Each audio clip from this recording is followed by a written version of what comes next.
Subhanallah, seorang suami, Anda sebagai seorang suami punya kewajiban memberikan nafkah batin. Dan Anda harus berpikir, untuk masalah nafkah batin, bukan sekedar di saat Anda mau, kemudian Anda memberinya. Kalau Anda tidak mau, lalu Anda tidak memberinya. Akan tapi masing-masing dari kita harus memperhatikan pasangannya. Apalagi sampai, mohon maaf, ada seorang wanita yang punya hajat semacam itu, ternyata seorang laki-laki tidak mau menyentuhnya, tidak mau melakukannya. Selagi tidak ada uzur-uzur karena sakit dan yang lainnya, maka dia dosa. Sebab termasuk hikmah dalam pernikahan adalah untuk memuaskan urusan syahwat dengan cara yang halal. Nah, akan tetapi kita perlu melihat apa sih sebabnya terlebih dahulu. Jika sebabnya, mohon maaf, ada ketidakmampuan atau bahasa yang sangat impotensi dan sebagainya, maka hendaknya harus coba berobat semuanya. Ada seorang laki-laki yang menemukan diri yang lemah seperti itu. Padahal di saat ditanya dengan sendirinya, dia ada hasrat, ada syahwat. Akan tapi ternyata juga tidak mau berusaha untuk berobat.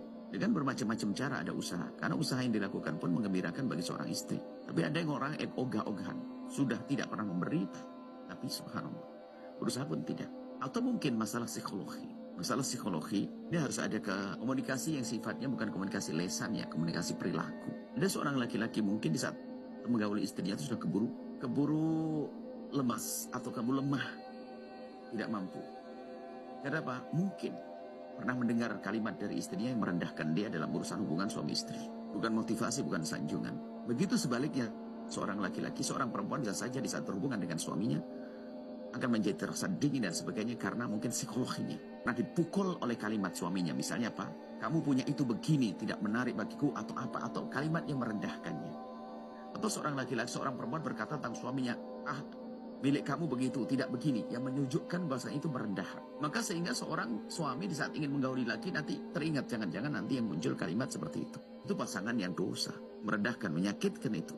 Akan tapi beri motivasi kalau mungkin seorang istri menemukan suaminya ada sedikit kelemahan di dalam urusan hubungan suami istri, maka ketahuilah bahwa jangan direndahkan supaya tidak semakin terpuruk mentalnya. Atau seorang wanita, mohon maaf, jangan disifati dengan sifat-sifat yang tidak pantas tentang alat tersebut, khususnya di saat berhubungan suami istri.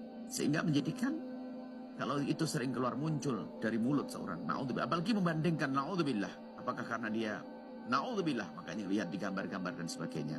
Kayak kami sampaikan, lihat gambar-gambar juga tidak benar pun. Bahkan termasuk ini sebab menjadi rusak, sehingga orang tidak akan puas dengan pasangannya karena dia terlena dengan yang ada di gambar. Film-film porno dan sebagainya itu merusak mental. Sehingga seorang istri sudah tidak berminat lagi dengan suaminya. Karena apa? Dia lebih berhasrat dengan khayalan-khayalan yang ia lihat di